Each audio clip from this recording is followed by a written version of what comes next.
After a week off, Spec-5 World Tour is back. A big 15-round season, and this is round 6 from Miami in season 19. Spec-5 World Tour is a community-run Mazda MX-5 league on iRacing. It means the racing is always close, fair, and administered by our incident review team, and it is a hot one in Miami for round 6. That track temperature soaring up is going to play havoc on the tyres, but what did you expect? There's nothing like Miami's heat. David Haynes with Reese Gardner and Michael Derby as HJBC brings you live coverage of our 45-minute race. Indeed, one pit stop required, likely over the course of that 45 minutes. A track that Spec-5 has never been to before. It's one of the newest circuits on iRacing, host of the Miami Grand Prix in Formula One nowadays. And we are running the full Grand Prix layout, which means we've got some long lap times to contend with, but also some very sticky bollards, especially around the back end of the circuit, David. It's going to be interesting to see how the drivers tackle this. It's sort of half street circuit, half purpose-built venue, this place. It's in that sort of weird middle ground in terms of the way you have to attack it. Yes, the old, technically a street circuit, but very purposefully designed. Circuit Gilles Villeneuve, Albert Park, Miami, Abu Dhabi, that track in Korea. But it is actually, racing-wise, a pretty damn good circuit. Some people have complaints with it because they don't like it from a aesthetic perspective or because it's new, but all the racing I've seen here has actually been very, very enticing. A couple of long straights, some good flowing sections, oodles and oodles of corporate hospitality, boats on dry land. It's got a bit of everything. This is our championship leader, Brandon Hawken. He's exiting the pit lane and he has got quite a length of outlap before he begins his 4 flying laps. Certainly. We've got Mitchell Peak out there on this track in qualifying as well. Brandon Hawken, the championship leader coming into this round. When we're getting ready on our formation lap, we'll be going through the various championship standings here, both in the pro and open classes. But for the moment, we'll see how these drivers tackle the outlap. It looks like both Hawken and Peak are really pushing here. I think with the track temperature being as high as it is, 39 degrees Celsius, that is approaching 100 Fahrenheit, if not slightly over. It looks like we're going to be seeing maybe one hot lap and then a break to do another a bit later on in the session. With a high track temperature in these cars, the tires end up running out of optimum grip quite quickly, don't they? Can certainly be the case, particularly on these longer laps. We've got some other tracks we're going to go to that are a bit shorter and a bit nicer on the tyre wear, but there's lots of long sequences, changes of direction. This fun little chicane here, they get a little bit airborne underneath the freeway on-ramps. And a little too aggressive. Those tyres were not there yet. And that's a corner you normally want to maximise because it takes you on to one of the longest straights on the circuit here. Track's narrow between the concrete that opens up a little bit and has a big braking zone at the end. Yes, that widening up halfway through will certainly inspire a bit of confidence in some drivers to make big out-braking moves here. You brake just after the curb starts on the right-hand side, and then a very tight entry into this final sequence. But bringing it round flat out through the last couple of corners here, you can really maximize the grip by running a bit tighter than that. But here we are then. Lap begins for Brandon Hawken. Hard braking into turn 1. You've got to be careful of these curbs. It's very easy to bounce beyond them and have your car bounce twice through a corner. And that's not ideal for chassis stability, but still hard on the power through these opening turns. And I love these S's, David. You can really attack them a bit faster than they look. Yeah, this is where the lap starts to really get interesting. Turn 4 and then changing direction into 5, and you're constantly working the tyres here before you're then trailing the brake into a really long corner that tightens late, and you've got to nail this exit. Bouncing off the curb, Hawken has a little bit of a slide. That is not optimal, but it takes you on another really long flat-out stretch here. Turns 9 and 10 exist here as a right and a left-hander, but they are flat out in these cars, flat out in most cars, and I dare say flat out 2 or 3 wide in a racing condition as well. And then turn 11, the track opens up again, extra width on the way into the braking zone down here. Track curves just a little bit, but does open up to a tight apex. Really long. This is one of the most street circuit feeling bits. Long right-hander here amongst the concrete. And again, then you're setting up to leap into the air in this chicane. Yep, the bollard there on the right is your reference point. Hawken taking quite a bit of curb there and ends up nailing the run through the tight left-hander onto the back straight. And now he just needs to try and suss out his braking point for the final hairpin. How late does Brandon Hawken dare?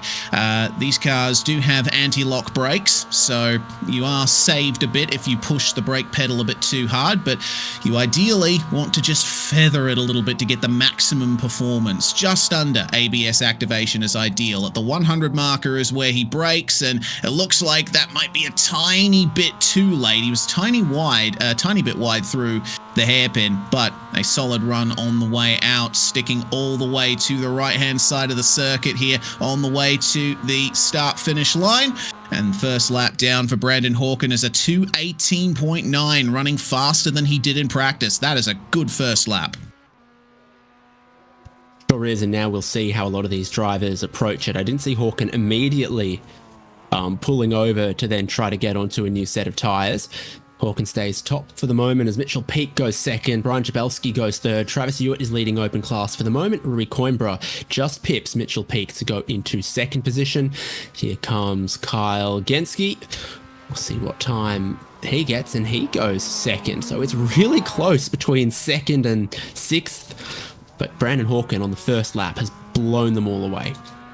Yeah, I think that lap time will end up standing, whether or not he even decides to try and go quicker. Todd Martin is about to come up to the line. The 777 puts himself in P8, and that is going to be just behind Michael Tuck, who is second in open. Jason Stalker in the open class has had a fantastic qualifying so far, third overall, but we still have 9 drivers, or 10 drivers, yet to set their lap times here.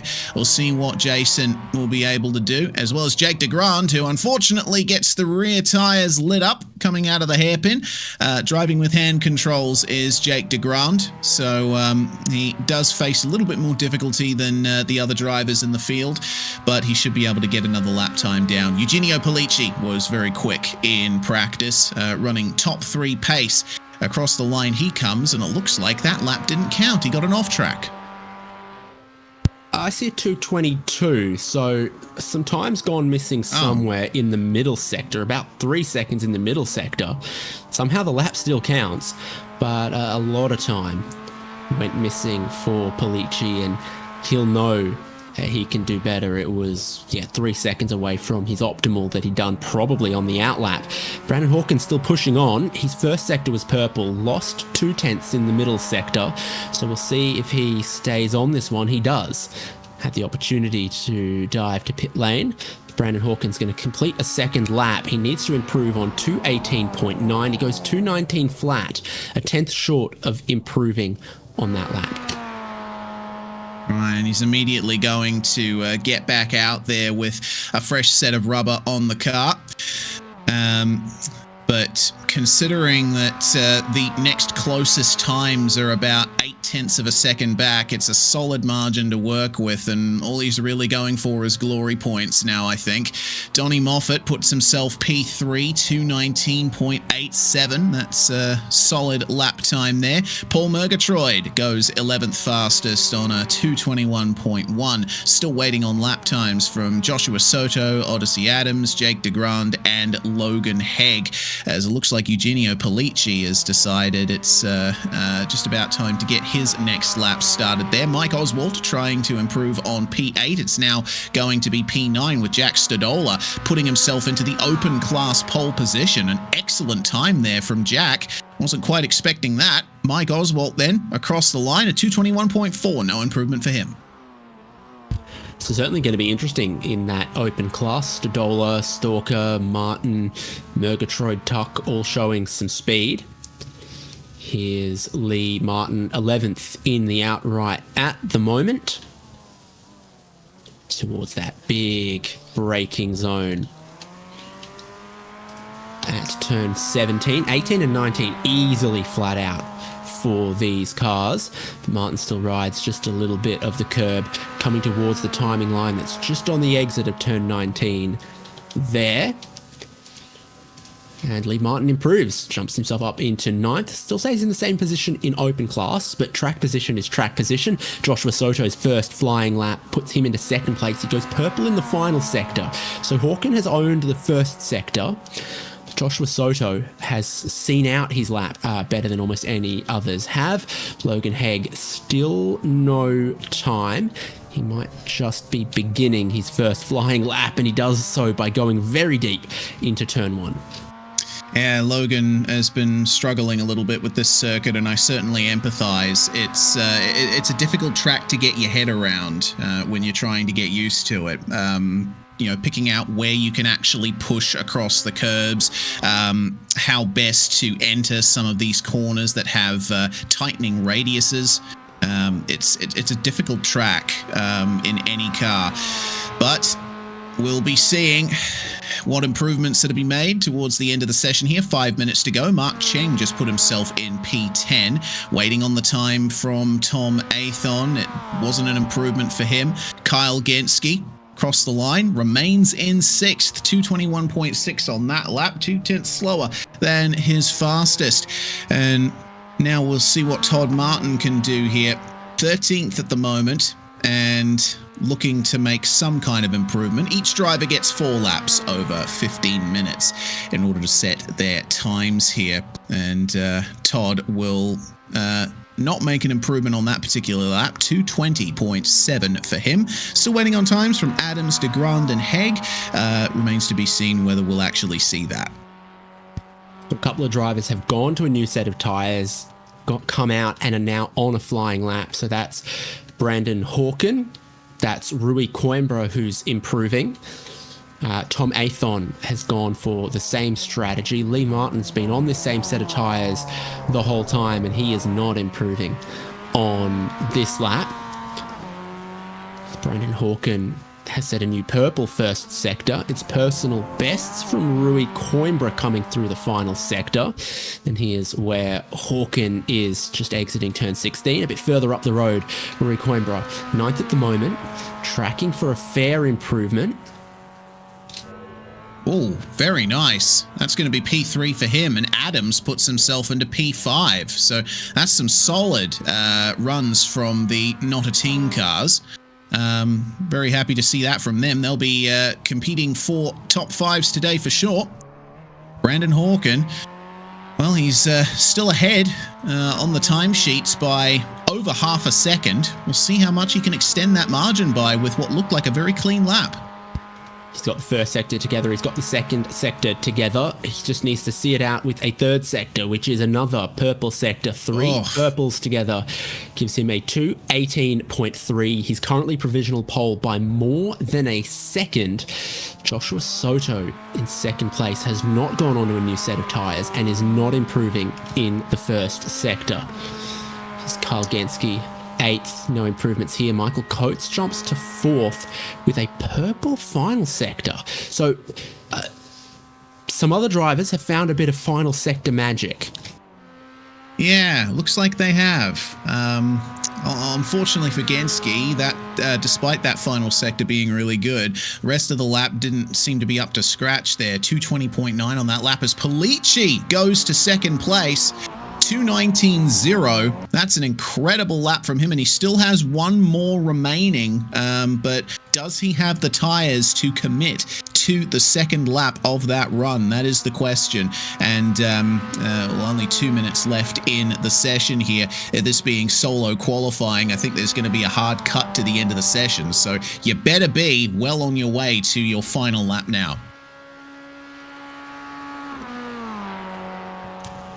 Lee Martin on the cumulative first and second sectors, about 2/10 down on his best. Another driver who stayed on the same tyres the whole way through. And he'll see this session out though. Got everyone with a qualifying time now. Logan Haig and Jake DeGrand have got times in. Lee Martin sits 13th, completes the lap and stays there. Lost about 1/10 across every sector. Michael Coates will be touch and go if he gets around to complete the lap that he's on. Oh, no, he won't. No, he won't. Yeah, that looked like it was the chicane under the freeway there. Very easy to lose the car at that part of the circuit.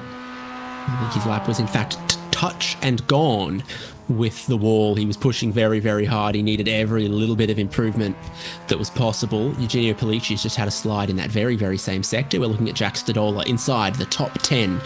Personal best first sector, 3/10 lost in the middle sector. And not a whole lot of time to gain for him in the final sector. Stadola stays 10th, but that is the highest open class driver at the moment. Eugenio Polici, this lap will already have been abandoned. He had that slide in the final sector. Anyone else who can complete a lap? I don't think so. I think with 20 seconds left, we're headed towards locking in the grid at Miami. Yeah, indeed we are. So what this session's told me is that Brandon Hawken is likely going to drive away from everyone else in the first couple of laps. He clearly has a bit more of a handle on this place than the rest of the field. So, yeah, I think it might be a race for second, but remains to be seen. Polici looking fast there at the end of the session. Yeah, this is still a new track for a lot of drivers, and they're figuring out some of the more complex sections. They're gaining track knowledge and confidence as we go.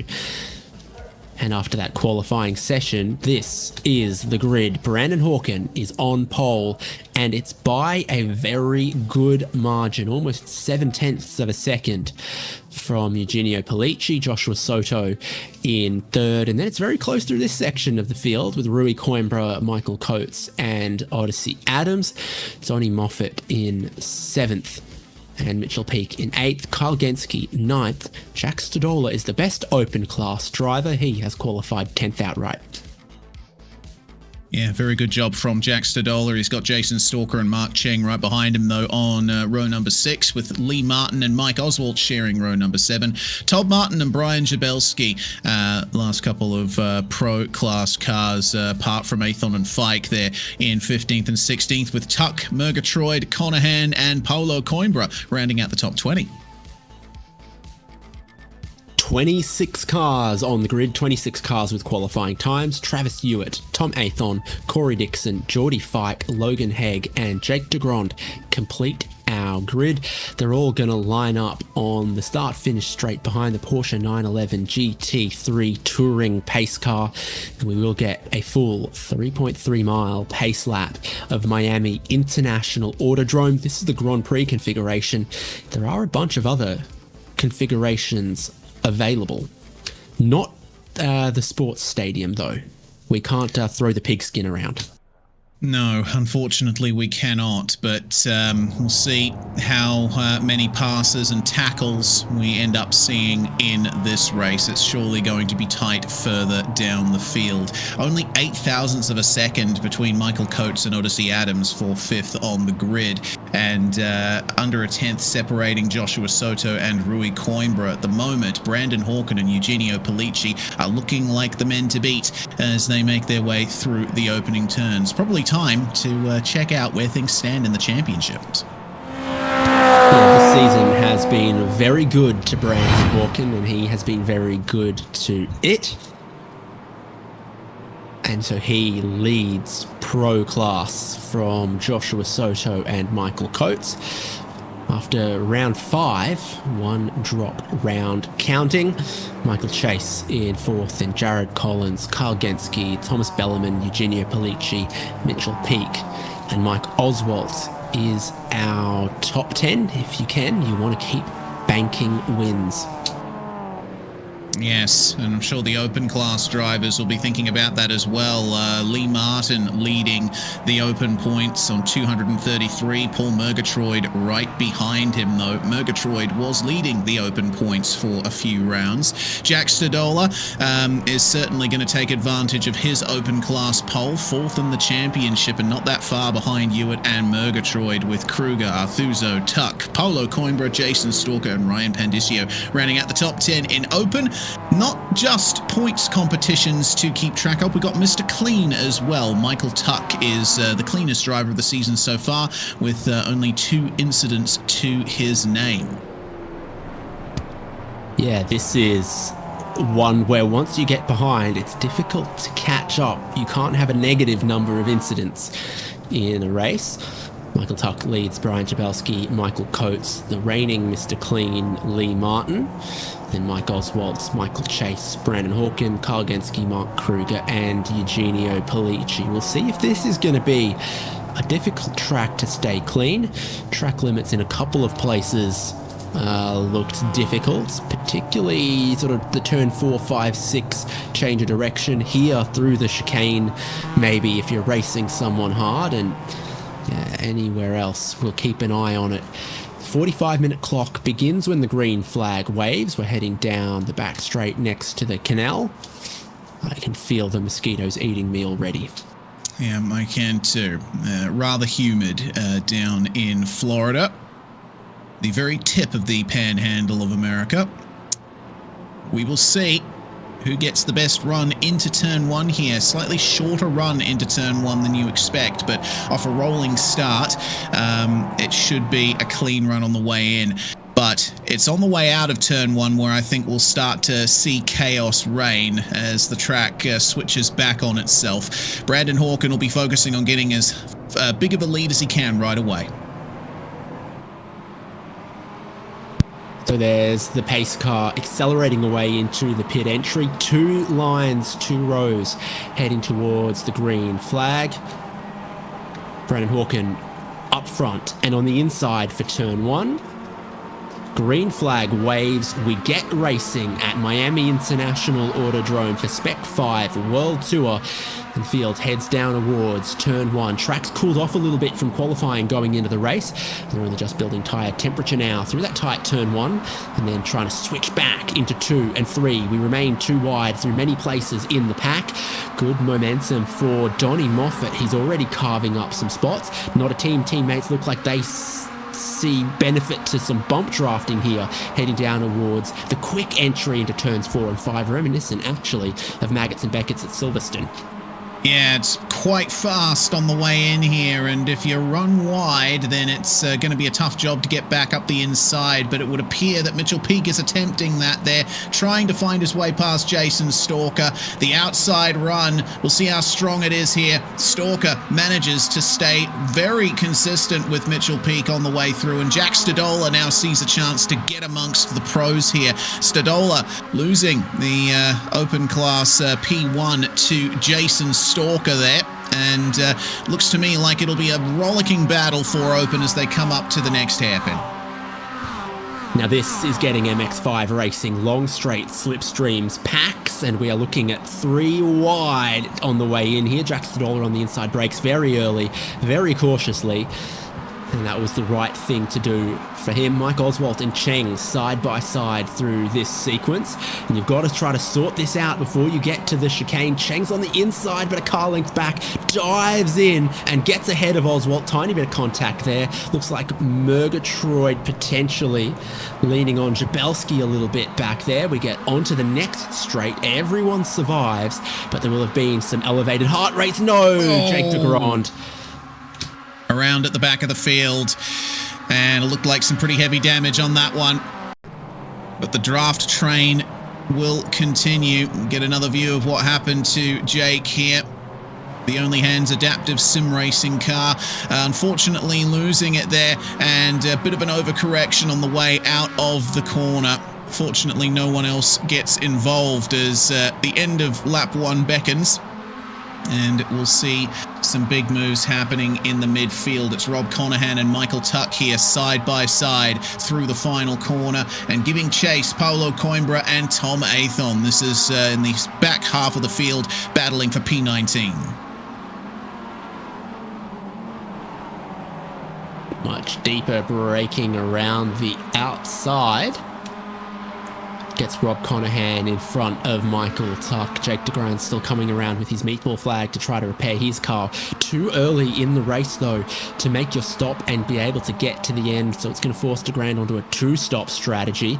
Usually the middle 15 minutes of the race is when drivers look to pit with the restricted fuel tank for these 45-minute races.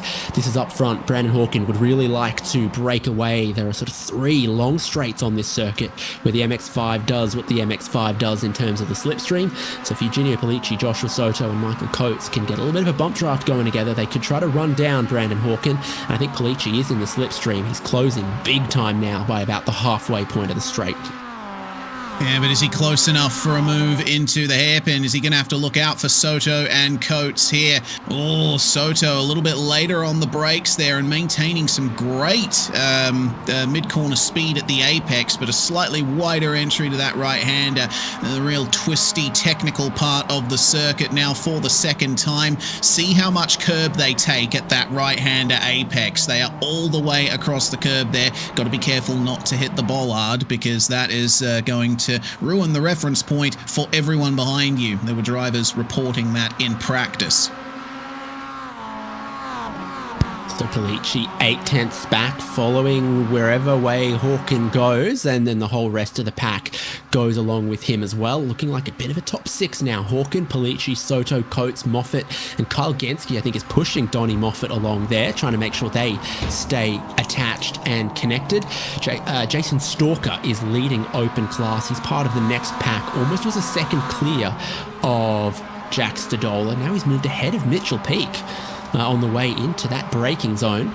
So Stalker moving up, leading open class. 3 cars are coming together. Oh, that's what, Jabelski and Hegg? And Coimbra. Paulo Coimbra gets involved in that as well. Looked like a massive coming together at the hairpin. So out braking on the way in, and well, it looks like, Paulo Coimbra potentially with a hardware issue there. Either that or he completely missed the braking point. Jake DeGrand gets absolutely wiped out. And Paulo Coimbra also gets massive damage as he gets spun into the wall, having gone in hot, made a bit of contact. Jabelski was the one who really got cleaned up there at the apex. That was one of the biggest hits I've ever seen. Yeah, but, I mean, Jabelski had all that damage. He was limping it towards the pit lane, but he didn't have a meatball flag. Paulo Coimbra did, and towed. Now Mitchell Peak is around and has been clipped. Peak has towed. Yes, he has. That looks like contact with the wall on the exit of turn 6, 7. I'm not entirely sure how to count the corners here, but you'll get a view of it. Braking on the way in, he carried a lot of speed into the corner and turned in early, too early, hits the Tech Pro barrier on the exit, and around he goes. Lee Martin has to dodge, and Todd Martin was not as lucky. Todd Martin's got a meatball flag, Peak towed, and he just kind of got stuck in the Tech Pro. Not what you want to do. Top 6 closing in. Eugenio Pollicci gets a little bit closer to Brandon Hawkin. Joshua Soto in position that he might be able to just bump Pollicci up a little bit and give some assistance. And then you've still got Coates, Moffat and Genske riding this train. Gap forming between them. Odyssey Adams, Jason Stalker leading open class and up into 8th as Pollicci lets Soto up into 2nd place. Tactical.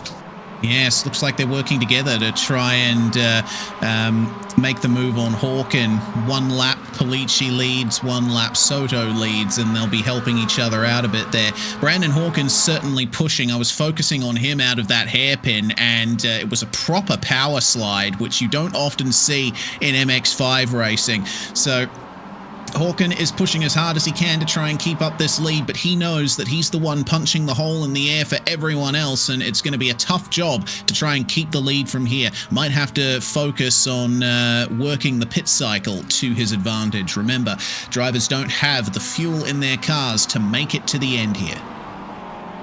Soto in second place, getting really close to Brandon Hawken, entering this sequence of corners to change direction. So that's 5. This is turn 6. They're marked as turn 7 about here and tightening into turn 8 per the official track numbers. We're seeing that the exit of that turn 8 is really difficult because it tightens. It's a little off camber. The wall gets very close on the exit. And I think Josh Soto has done it very well. This is as close as anyone's been to Brandon Hawken since the drop of the green flag. Is he goading Soto to take the lead?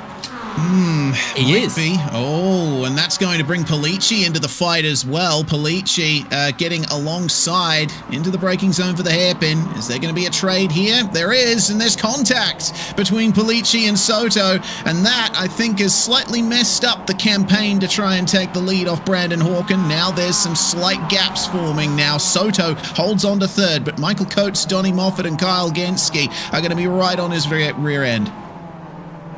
How's the rally cross? How's the track limits through that chicane? Good angle of it too. It's difficult to spot sometimes because it is sort of underneath the overpass. Brandon Hawken still leads. He's got 0.8 of a second. He's moving around a little bit just as they come onto the straight here with Eugenio Polici back into second place now.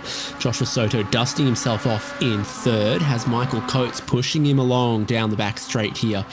And then decoupling just before the braking zone. Moffat still in that 5th place with Genske riding around in 6th. Odyssey Adams would like to see them do a little bit more of that because then he'd be able to close back in. Rory Coimbra back into 8th ahead of Jason Stalker, who's pushed down into 9th but has pulled 3 seconds clear of the next car in open class, Jack Stadola. It looks like some solid gaps now forming in the field with 35.5 minutes still on the clock.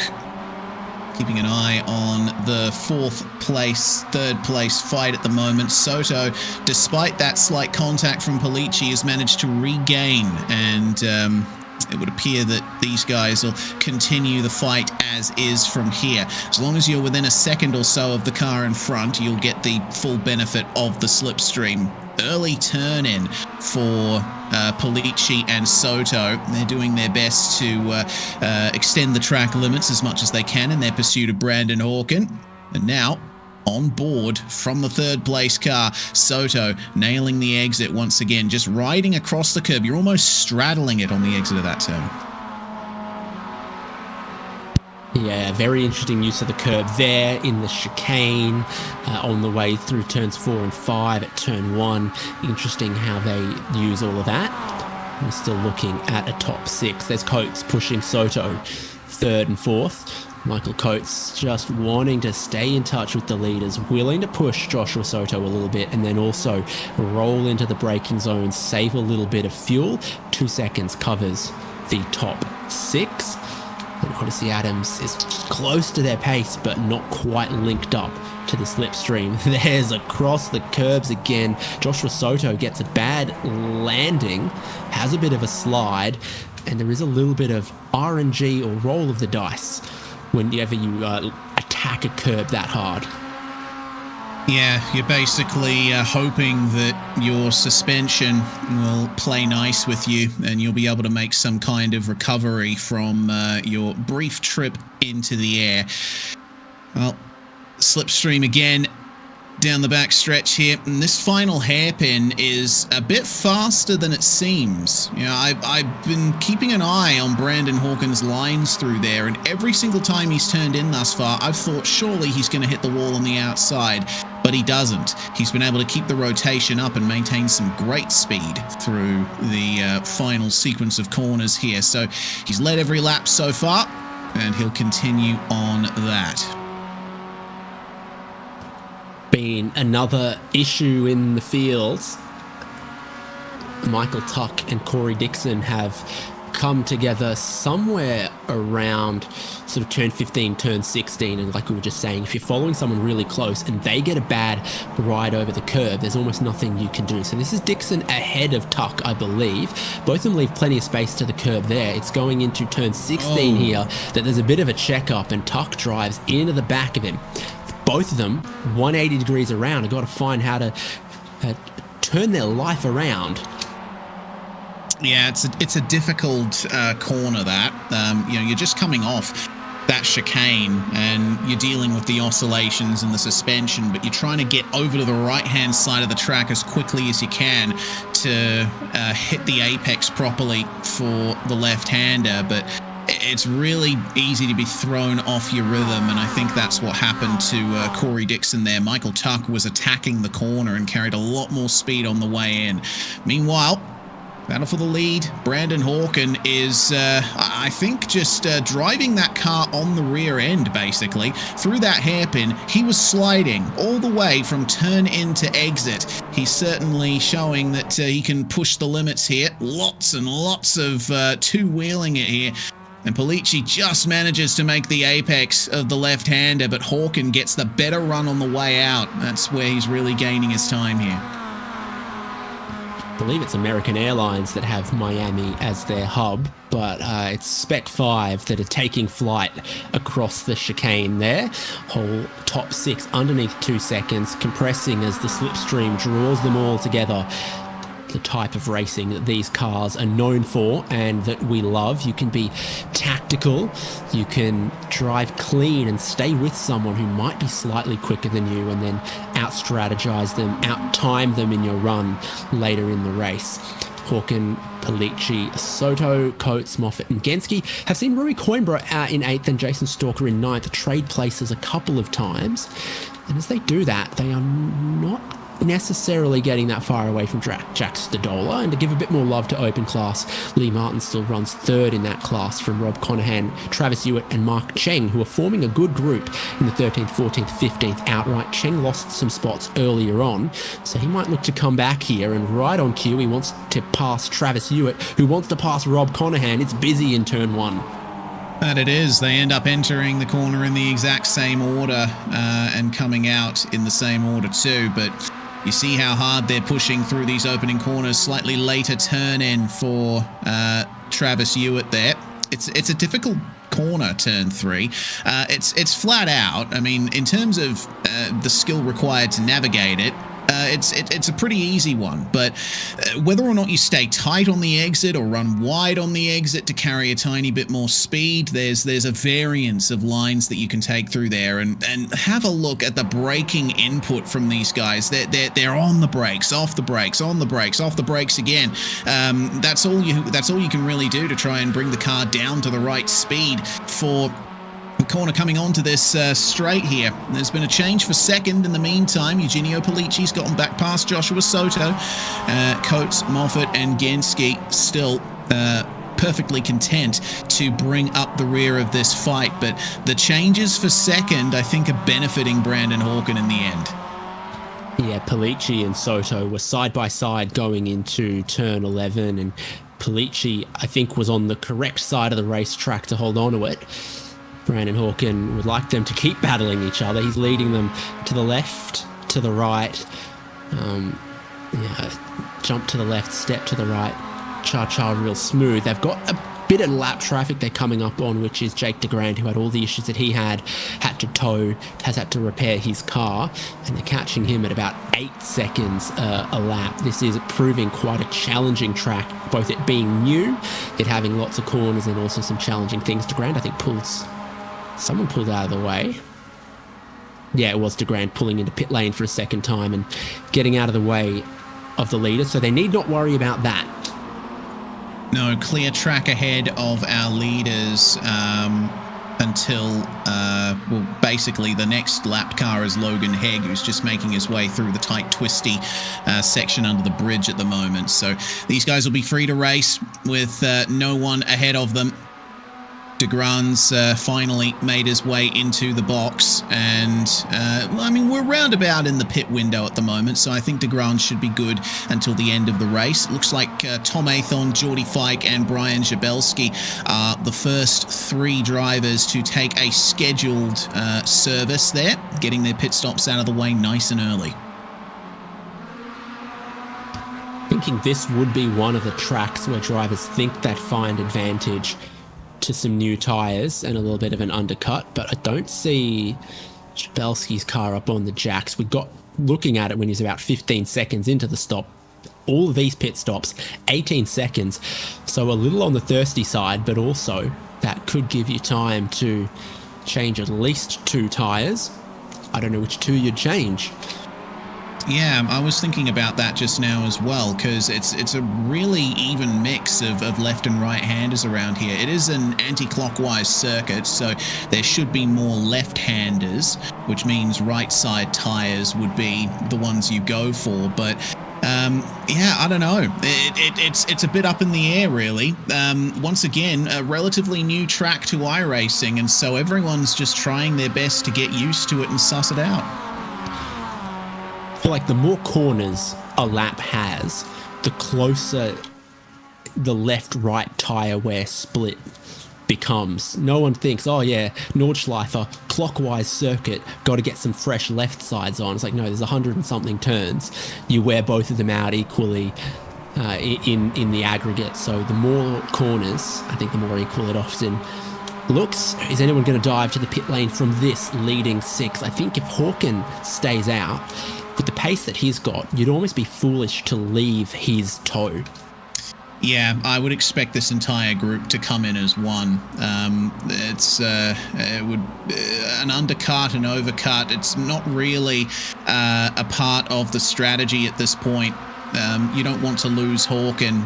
Nailing the outlap and the inlap as well is something that Brandon Hawken's traditionally been very good at as well. So if he pits separate to anyone else in this pack, he may gain quite the advantage. Rui Coimbra, the next driver to make his way into the pits. He's just getting his service done. He is going for right side tyres, and he's been joined in the pits by Rob Conahan and Travis Hewitt. So that's probably thinking about sort of turn 6, 7, 8, where you're constantly turning, trailing a little bit of the brake, getting back to throttle, and just really dragging that side. Right side tyres going on for Conahan and Hewitt, but this is a long stop for Conahan. He's already 20 seconds in. Now he pulls away after 24 seconds. Did he maybe go all 4? And we're side by side for the race lead. Eugenio Pellicci is going to take it away from Brandon Hawken on their way down towards turn 11. Does this signal the beginning of the pit stop window as well? Pellicci leads. Coimbra has a black flag for his pit exit. That's a shame, getting off the pit limiter a bit too early. But now Hawken back into second place. How does he respond to this?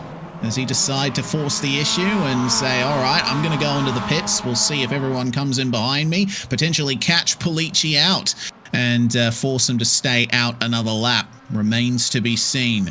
Adams is not too far behind these guys, as you can see. I mean, the field of view of the camera does make him look a little bit closer than he is, but regardless, he's still within touch, and a poorly timed move or a pit stop will bring him back into contention. Hawken back to the lead, coming out of the hairpin. Gets down the inside. It's a very tight corner, and he pushes wide with the narrow entry, tags the wall, and immediately heads for pit lane. No one follows him. Oh, okay. This is either a good decision from Brandon Hawken or something that's going to give him a bit of a disadvantage. He may end up getting a couple of repairs as well from that. It didn't look like too bad of a hit to the wall, but you never want to take your chances with getting in touch with concrete. So Hawken taking right side tyres, very little surprise there. We'll wait and see what the pit stop ultimately is for him. He's usually very quick on the stops here, but as the time ticks over, it's 17.5 seconds for him, and that is the second quickest pit stop that we've seen thus far. pit exit's a little challenging here. You've got to stay to the right-hand side, which in turn 2, which compromises your run into turn 3. That might have actually been where Coimbra got his penalty if it wasn't Speed exiting the lane. Coimbra's serving his drive-through right now. And with Brandon Hawken out of the way, this is our top 5. Polici leading, Joshua Soto sitting behind him, heading through the kink at turn 10 right now. And then to the braking zone at turn 11, they all just sit behind Polici. I think everyone knows if they battle for the lead of this pack, it benefits Hawken. Yeah, for sure. They don't want to get in each other's way too much. Unfortunately, through this section, it's mostly one-line-fits-all, single file on the way out. I just reviewed... Stalker has a black flag from his pit lane. Now, he was leading open class, was he not? Yes, he was, at least in contention for it. I did go back just now to check Rui Coimbra's re-entry back onto the racetrack, and that is indeed where he got the black flag. He turned in a little bit early on the way out of pit lane. I'm wondering if our former open class leader did the same thing. Yeah, so Stalker's carrying a black flag, which will have to serve as a drive-through penalty. There's a blue cone that you've got to abide. Yeah, right there. A bit too far over it. Now, heading towards pit entry, the rest of the pack, do they react to Hawken? A bunch of them will. A few cars actually came together. I think Coates got lightly rear-ended in the braking zone. They all dive into pit lane, having negotiated the little chicane. Kyle Genske stays out, but Soto, Polici, Moffat and Coates all come in to react to Brandon Hawken's pit stop, which was a 17.5 second stop. Everyone pretty cleanly into their box. Polici on a bit of an angle. A lot of right-hand side tyre action going on, but I think Soto's car has stayed all 4 on the ground. Interesting. I don't know if that's going to be an advantage for him. He will come out of the pits ahead of these guys as Brandon Hawken is going to enter the frame in just a few moments. There he is, and Soto's going to come out ahead, but at what cost? No tyres on the car, and look at Hawken's pace around turn 3. That is the disadvantage of pit exit. Yes, you cut the inside of the first hairpin, but your average speed goes down. So Brandon Hawken back to the effective race lead. Soto, 15.5 second stop. Coates with a 15.2 second stop. Mighty quick indeed from the 213. But Polici with 16.9, Moffat with 16.8. Those teammates falling to the back of the pack. Yes, a quick stop for Coates, and he jumps Polici and Moffat. He also had a really aggressive pit entry. I was worried about his speed, but it was all good, and it let him get to his pit box quick and just by 1 second jump a couple of these cars. We're waiting to see Kyle Genske's stop to see if he rejoins the group, but I think overall this has worked pretty well for Soto to just be right with Hawken again. Yeah, certainly has. So let's keep our eyes peeled for any further moves to pit lane, any moves on track as well. Joshua Soto with now the tyre disadvantage towards the end. He may have gained time in the stop, but he's surely going to have some trouble keeping that momentum up on the track now. Keeping an eye on the temperature. It has gone down from qualifying. It's 33 degrees Celsius on track at the moment as Genske brings it into pit lane. Still, that is a bit warm, and if you don't change tyres, then the end of the race is going to be a lot tougher than you expect. Oh, outbraked himself. Joshua Soto's in the runoff, nearly drilled the race leader, Brandon Hawken, and Soto, he's ended up going down towards like Fort Myers or something. He's completely missed the braking marker, had to have swerved to avoid and gone deep down the runoff. That's catastrophic. Yeah, that's pretty much the exact same thing that happened to Paulo Coimbra, though Paulo did say in the InSim text chat his pedal wasn't going all the way up, so that sounds like a calibration issue with his throttle pedal, and he got distracted and missed his braking point. I'm not entirely sure what the reason is for Soto running deep in the hairpin, but can be very easy to miss your braking point for that hairpin. There's not many reference points outside of the brake markers. Well, it's cost him pretty dearly. We've just got Jack Stodola left to pit, and then Brandon Hawken will be back to the race lead. Michael Coates second, Eugenio Pellicci third. With all of that, a little gap forms to Kyle Genske and Donnie Moffat. Joshua Soto's about 5 seconds back. And Mark Cheng also needs to stop. I was thinking, is he going to end up as the open class leader? But no, he also still requires a stop. So it could be between Stodola and Stalker once again. But with that drive through for Stalker, he lost about 10 seconds. I think he'll end up about 5 behind Stodola if Stodola gets a clean stop, which of course is no guarantee. Yes, so Stodola's committed to running long in this race. We'll see what more he can do here, making his way onto the back straight now. Coming up to complete 12 laps. I'm sure that he and Mark Cheng will be coming into the pits, if not now, then in a lap's time, because there's only so much you can do on the set of tyres you started with, and also need to keep in mind how much fuel you're using, how much fuel was in the car at the start. Clean exit out of the hairpin. Does he go wide through the penultimate corner? He hits the apex, but commits to the pit entry lane. So this is where the open class lead will be decided. Yeah, also thinking that Mark Cheng should be coming to the pit lane as well. Stodola spots his crew. And it's getting a little interesting for this race lead. They're all over each other as Stodola's stop unfolds and Mark Cheng comes to the lane as well. This is for the podium positions. They've increased the gap that they've got to Genske and Moffat. Look at all that fresh air between third and fourth. Stodola's pit stop is complete. Mark Cheng in behind, and you just see Jason Stalker coming around the final corner now on the right side of screen. And it looks like Stodola will come out ahead, but he needs to get the speed up quick smart through turns 2 and 3.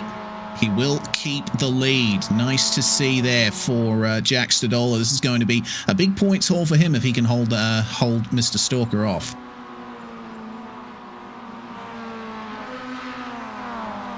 Paint me surprised that a drive-through penalty is not that costly here somehow. I think part of the shape of the pit exit. Coates is going for the lead of the race here, heading down towards turn 11.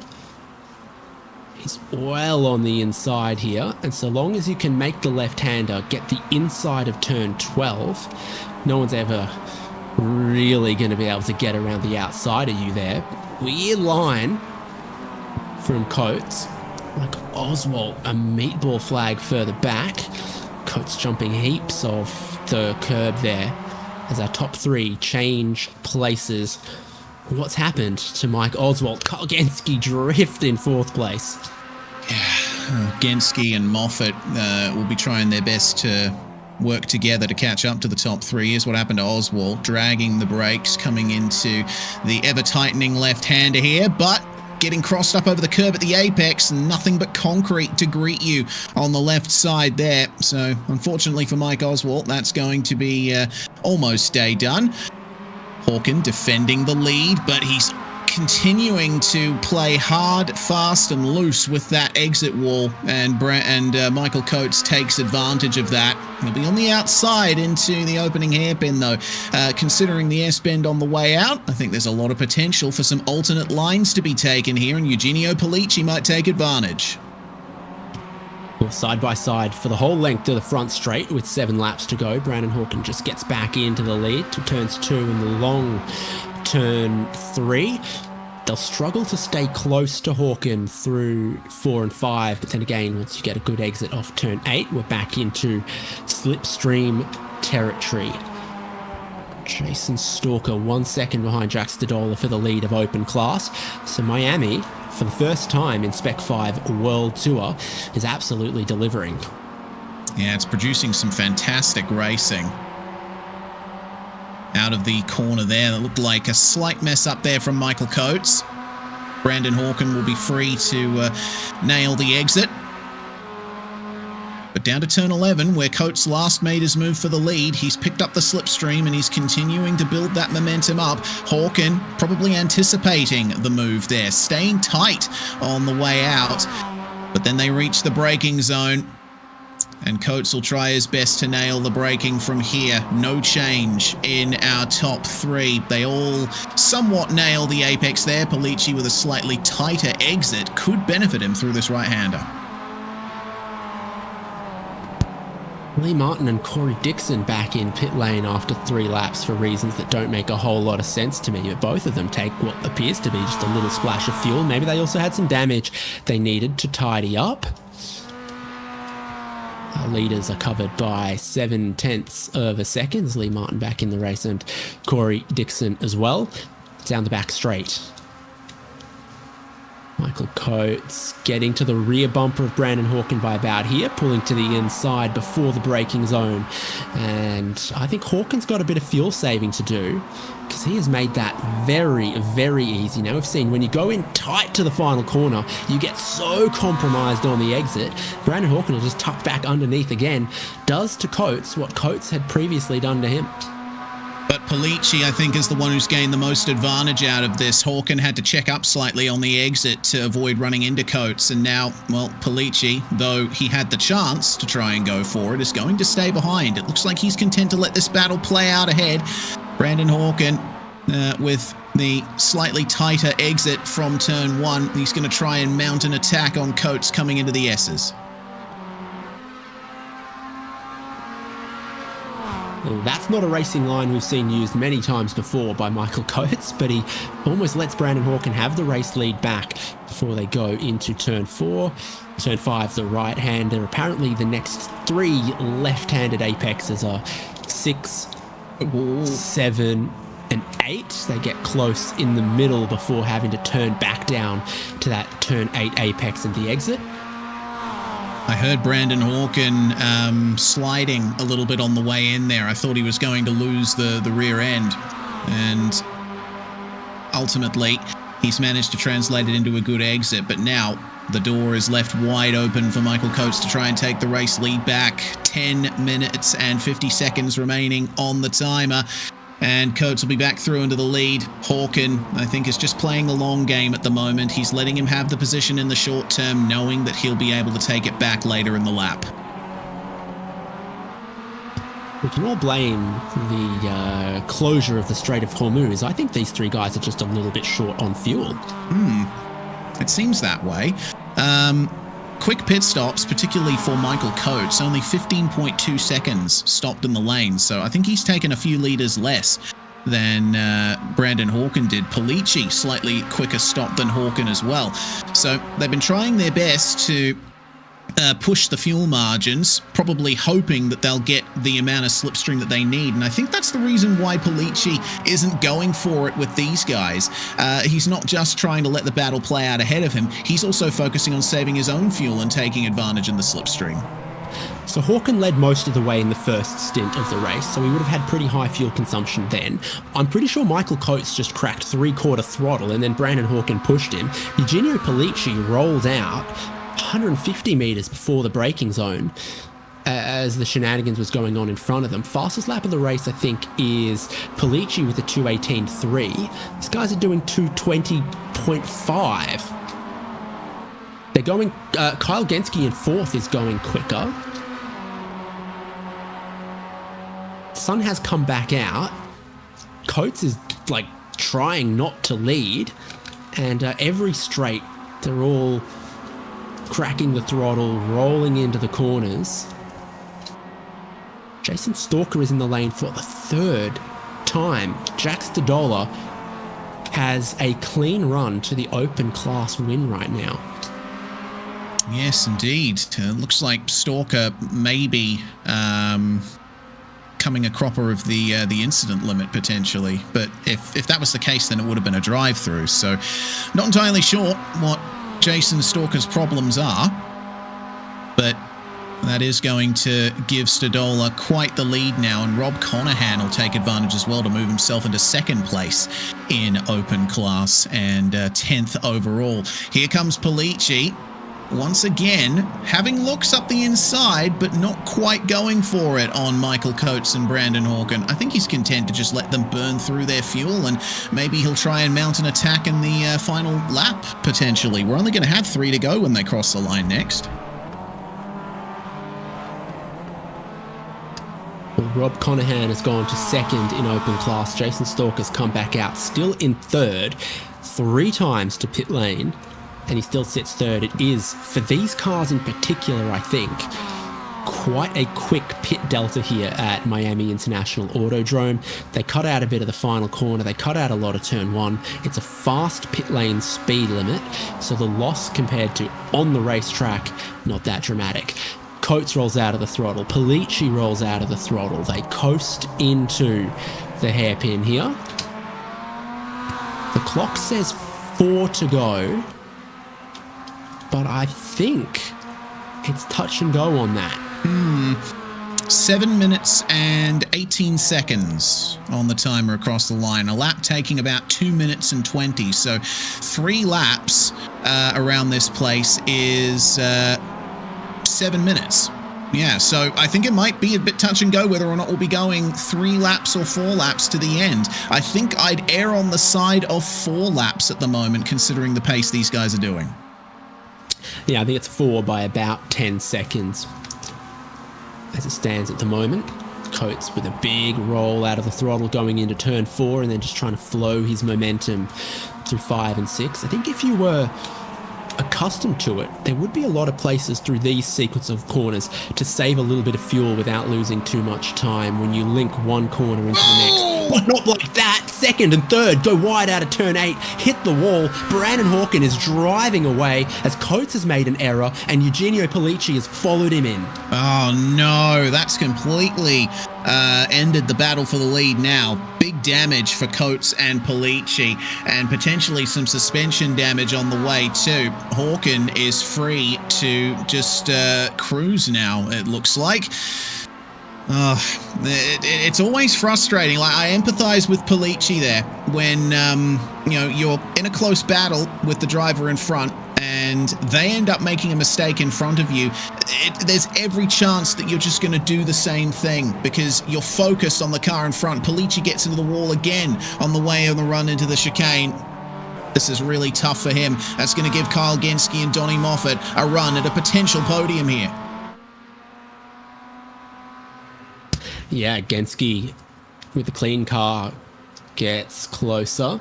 Donnie Moffat been running along with him.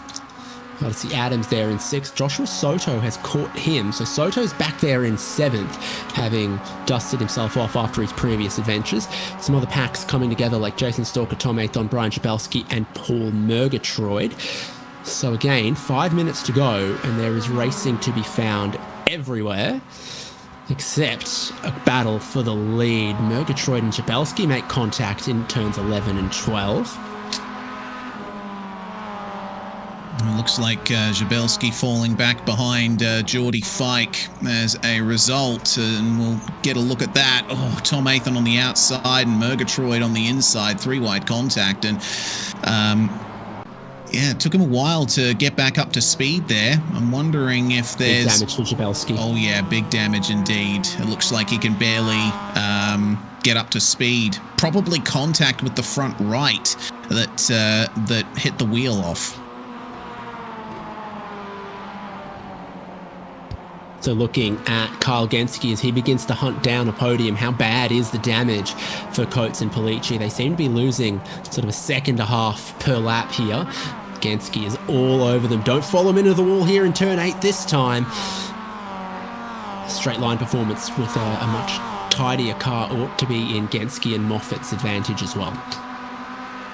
So 4 minutes to go, and yeah, clean cars chasing Eugenio Polici.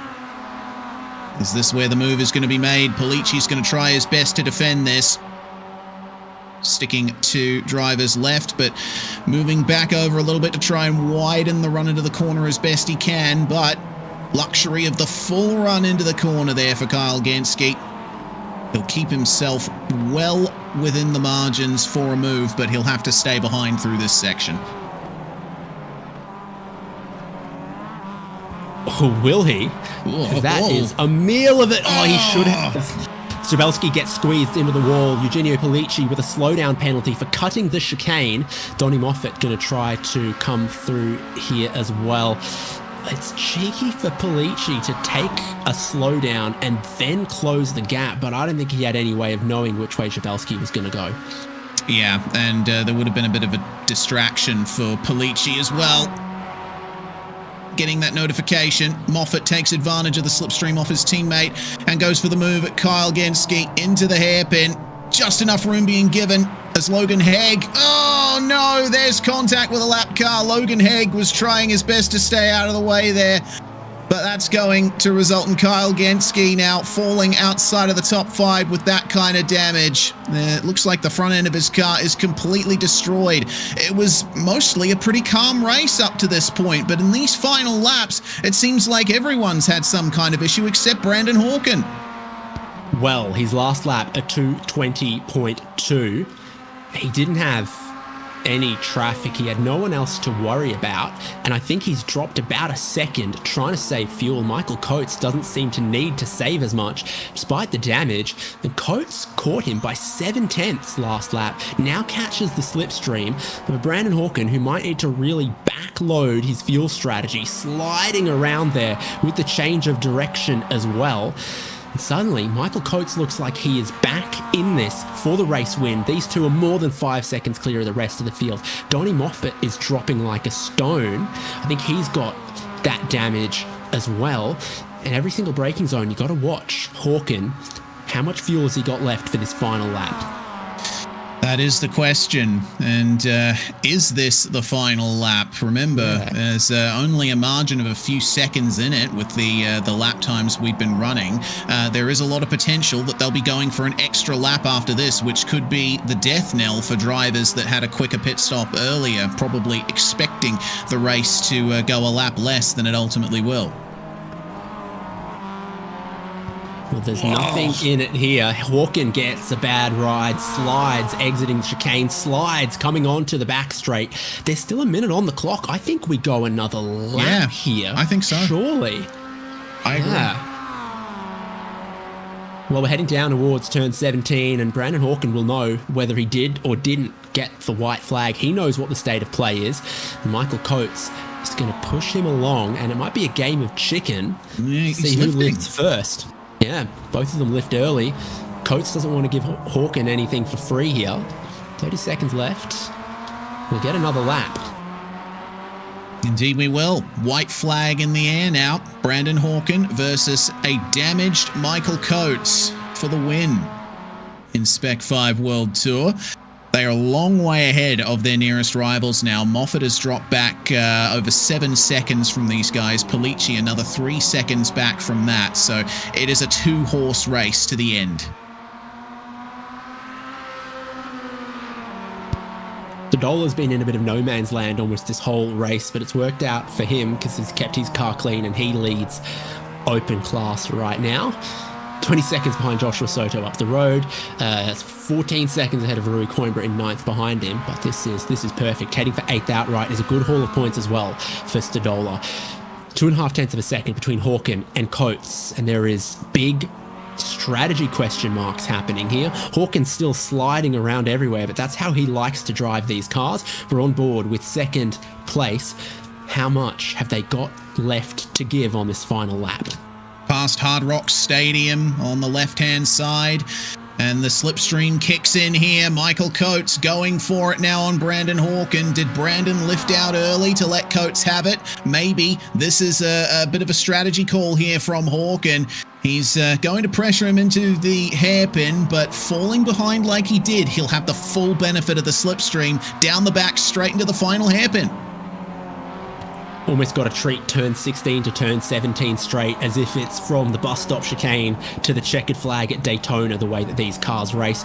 Coates is ahead, but has Brandon Hawken checkmated him here. Exiting 16, All about traction there. Coates comes onto the straight, Slow down. barely ahead. No? I think he just got it wrong. Oh, yeah, I'm not sure. He did hit the left side wall in the chicane. He did glance off it. Oh, he's out of fuel. We're hearing from our producer in the background, Michael Derby. He couldn't push it. Brandon Hawken is driving away with this race, but who's going to join him on the podium? It looked anything but nailed on for Brandon Hawken from his phenomenal pace in qualifying, but as he comes to the checkered flag in Spec-5 World Tour's first visit to Miami International Autodrome, he'll stand on the top step of the podium at Hard Rock Stadium. Dramas elsewhere. Donnie Moffat comes through in the second place. It looks like Polici will get third. Soto making moves is going to get back to fourth place. Odyssey Adams is up into fifth as Michael Coates coughs, splutters, tries to come to the checkered flag here, but I don't think it will. Kyle Genske with no nose. How does he smell? Like sixth place. Wow. That's a nice boon there for Kyle Genske. Michael Coates cutting the last corner to try and make it to the line, but the track goes slightly uphill on the way out of it, so I think he's just about to coast to a stop. Such a shame for Michael Coates. He may not make it to the line. Sadola's crossed the line in front of him, lap down Logan Haig just there. Conahan and Coimbra are the next cars that are going to come around.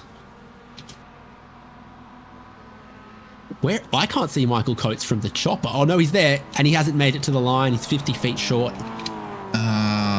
Yeah, he comes to a stop now. It looks like he's trying to bump it on the starter motor to try and get it to the line. This is going to be a long and tough road to the checkered flag for Michael Coates. It's right there. He can see it. There's the line.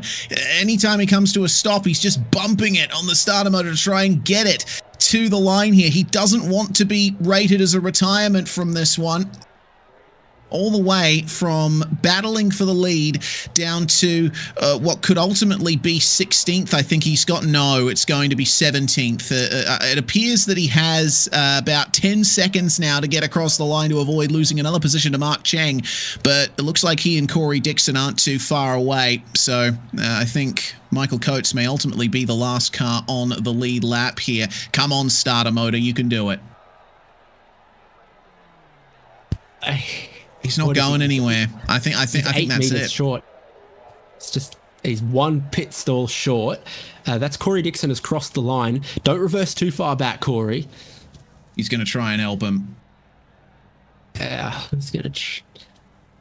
Coates is still going to be the last car on the lead lap after this, but the King should finish his last race, says Corey Lightning McQueen Dixon. That was outrageous. Yeah. A lot happened on the last lap that we didn't see as well. I think Odyssey Adams went deep into turn 17, ran off the track and came back on, and that let Soto through into fourth. We had other battling packs, and then Coates ran out of fuel, and this is how they finished. Brandon Hawken gets the chocolates. Donnie Moffat and Eugenio Polici. It felt unlikely that we were going to see the Absolute Motorsports teammates back on the podium, but it happened. They come through for second and third. Joshua Soto comes back to fourth place. Odyssey Adams in fifth. Kyle Genske, no front bumper, finishes sixth. Jack Stadola, the open class winner, ends up in the seventh outright, with Rob Conahan up in eighth. Coimbra lost a couple of seconds on the final lap in ninth, and Travis Hewitt comes through for a top 10 for third in open class. Some of the open class drivers are actually going to feast well on some of these points. Murgatroyd in 11th, Tom Athon in 12th, Geordie Fike in 13th, and then Stalker lost 15 seconds on the final lap, just finishing ahead of Michael Tuck. Lee Martin 16th, Mark Cheng in 17th, Corey Dixon 18th, and then Michael Coates battling for the win ends up finishing 19th. Last car on the lead lap, ahead of Logan Haig, 1 lap down. Brian Jabelski, big damage, retiring 3 laps to go.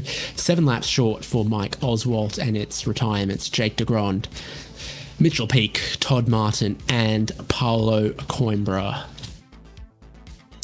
Wow. Well, I was expecting some chaos at Miami, but I think that particular flavor of chaos I did not expect. Drivers trying to push the limits on fuel and ultimately falling by the wayside. What a fall for Michael Coates, who'll ultimately be classed in 19th, a lap down. Wasn't able to make it to the line, and Corey Dixon couldn't push him. So that's going to be that for Coates. This may end up being a drop round for him. Certainly won't be a drop round for Brandon Hawken, who is currently waiting for a chat, David.